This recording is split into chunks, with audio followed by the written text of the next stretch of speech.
నక్షత్రాల వెలుతురుగా కనిపిస్తున్న ఈ దృశ్యాలను చూసి ఏదో థియేటర్లో కూర్చునేందుకు సీటు కోసం వెతుక్కుంటున్నారనుకుంటే పప్పులో కాలేసినట్టే.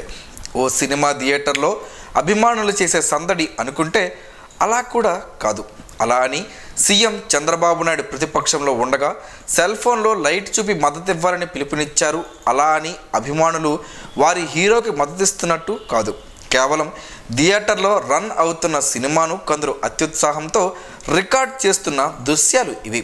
ఇటీవలే deputy CM power star Pawan Kalyan OG cinema విడుదలైన విషయం వేరేగా చెప్పనక్కర్లేదు. పైరసీ అనే పదం వాడనక్కర్ను లేదు. కానీ కొందరు అభిమానులు స్వయంగా సెల్ ఫోన్లో రికార్డులు చేస్తున్న దృశ్యాలు అనే నేపథ్యంలో థియేటర్లో జిగేలు మనిపిస్తున్న వెలుగులివి.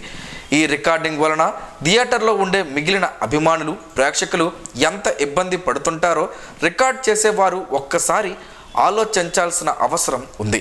ఆ సమయంలో వెనక సీటులో ఉన్న ప్రేక్షకుడు లేదా థియేటర్ యాజమాన్యం వచ్చి సెల్ ఫోన్లో రికార్డు చేయవద్దని చెబితే వినే పరిస్థితి ఉండదు.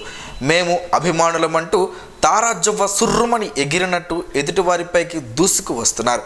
వివాదం జరుగుతుంది తప్ప దాని వలన ప్రయోజనం ఉండదు.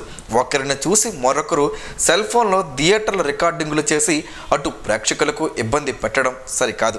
అలాగే చిన్న బిట్లు లీక్ అవ్వడంతో ఇండస్ట్రీకి డిస్ట్రిబ్యూటర్లకు ఎంతో కొంత అసంతృప్తి చెందుతుంటారు. ప్రేక్షకులు థియేటర్లో రికార్డ్ చేస్తే అభిమానులు వద్దు బాబు అని చెప్పాల్సింది పోయి అభిమానులే రికార్డు చేస్తే ఇంకెవరు అడ్డుకుంటారో పిచ్చి అభిమానులకే తెలియాలి. మరి ఇలానే రానున్న రోజులలో కొనసాగితే దేవాలయాలకు సెల్ ఫోన్ నిషేధం విధించినట్టు రిలీజ్ సినిమా రోజుల్లో థియేటర్కు సెల్ ఫోన్ తీసుకురాకూడదని నిబంధనలు వచ్చినా ఆశ్చర్యపోనక్కర్లేదంటున్నారు జనం.